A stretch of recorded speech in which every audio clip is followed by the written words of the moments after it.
What's up, my peoples? I am sitting here making this video while uploading another to YouTube. Got a question for you. Do y'all remember Milli Vanilli? I think I just found another one. Back to the topic at hand, though. I told you guys I was going to shoot a video, or I got a request to shoot a video. I had a mindset, then a request to shoot a video about building a cheap AR-15. And when I say cheap, I don't mean, something that's going to tear up on you. I mean something that's of nice quality, good parts, and I'm going to show you guys exactly how I find my parts. Now, I didn't want to do the whole cool video screenshot bull crap, so going with the old school method of showing you my screen. So hopefully you guys can see this screen, which it appears that you can, so I'm just going to use that. So while this video is uploading to YouTube, I'm going to be showing you guys this, and then once this completes, I'll load this one to YouTube. But stop it, Milli Vanilli. Alright.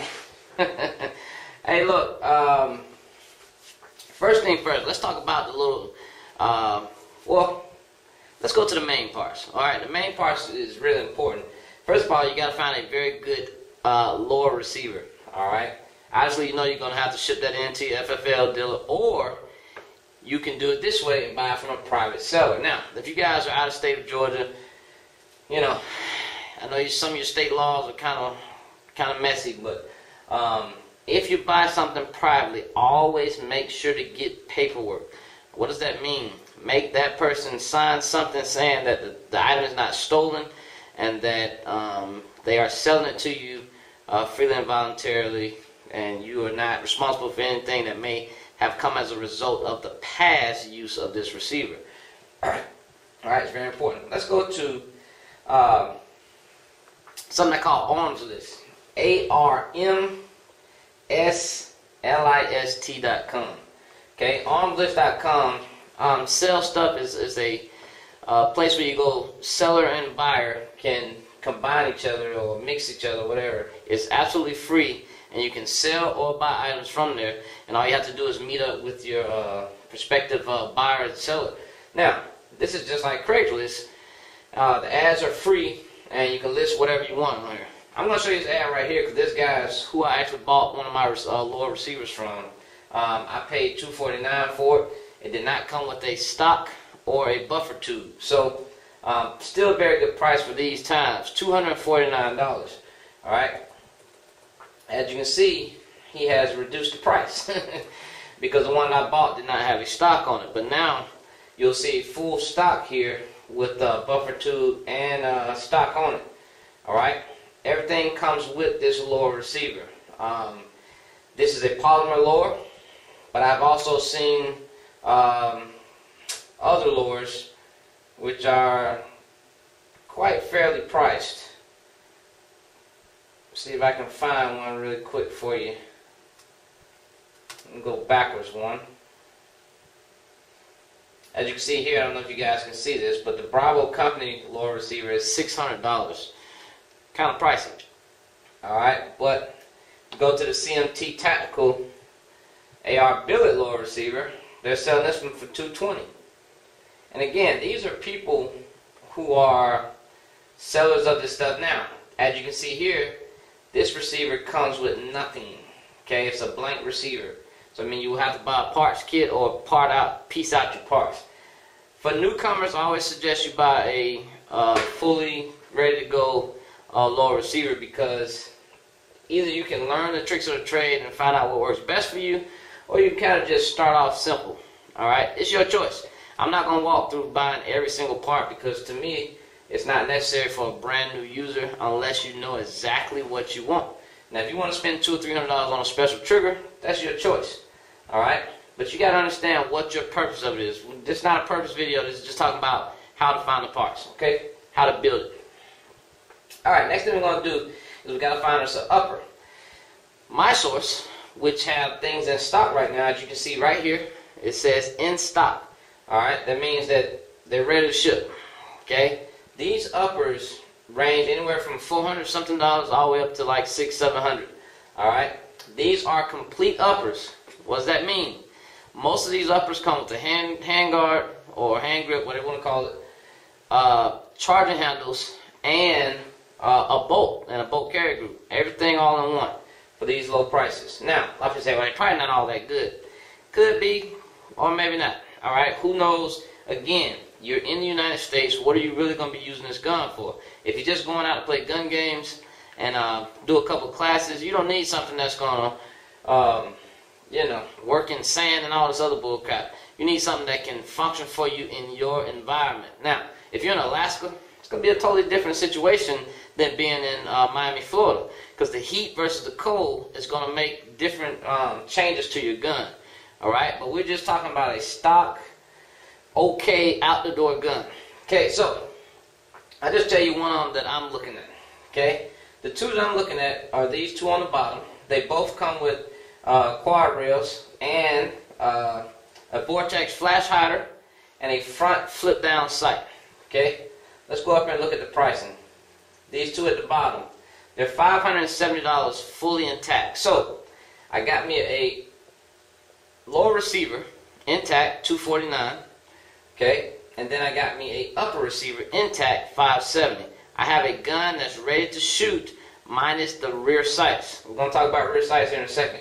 Okay, so let's just go with that. Let's just say 570 plus 249, we're looking at 770 plus $49. You're looking at about 8 something, 830. What's that? About 829. Okay, plus your taxes and shipping costs, whatever. All right. 829 is not bad right now for a upper and a lower, especially one that comes with everything. Your normal upper, when I bought my first AR before all this gun crisis, I paid $299 for my upper. That did not include charging handle, and it did not include my my bolt carrier group. Bolt carrier group from Bravo Company cost me $149, plus my charging handle was another I think $35, plus I had to buy a ambidextrous charging handle piece. Alright, so I was still upwards of $500, and here you are, you have everything together for $570, and it's still really very reasonable. Now, what's so good about these uppers and why do I like them? Okay, I don't know if you guys can see it, but if you look here, or if you just go to rguns.net, what you will see is that most of these barrels that they sell are fluted barrels. What is a fluted barrel? A fluted barrel is basically they put indentions inside the barrel to cool it faster as you shoot. Okay, you know, most barrels are just straight solid steel or whatever material they make it with, and it'll cool on its own at some point. But when you have a fluted barrel, it just allows more wind and things to get in there to cool it down a lot faster. Okay, and as you can see, they have a bunch. When I say a bunch, I mean a bunch of AR uppers. Not all in stock, but most of them are. This is actually my favorite right here. It's a very nice one. It's a diamond fluted barrel. Looks very good. And these are all 16-inch barrels. Okay? You can get whatever inch you want to, but you got to remember the NFA rule, your barrel plus everything must be 16 inches total length. If they're not, then you got to get a tax stamp, $200, and all this other stuff. So just know what you're looking for. All right, let's look at the rear sights. Okay? Since we're going to need a rear sight, we're going to look on here. I will check, my sources are Amazon and eBay. Okay? And you can also check the internet by typing in Google search engine or whatever search engine that you choose. You know, they had a commercial with Bing and Google. You choose the one that works best for you. But type in rear sight. And I would suggest you do a flip up rear sight, but the front sight really doesn't matter because I am a strong proponent of co-witnessing my front sight if I'm going to buy a red dot or a green dot mounted scope or whatever, alright, or optic. Alright, I like to co-witness, meaning what co-witness means, if for those of you that don't understand the lingo, co-witness means that my little red dot that's inside my optic sits right on top of my front sights, which guarantees me that it's zero to the same as my front and rear sight. And the way you would zero that is simply lifting up your rear sight and your front sight together, putting that dot right on top of the front sight where the rear sight lines up, and that's how you would zero your optic.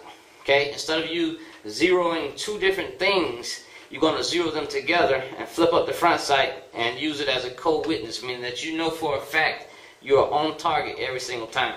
Okay, now as you can see, the prices range anywhere from $38 for a mag pool.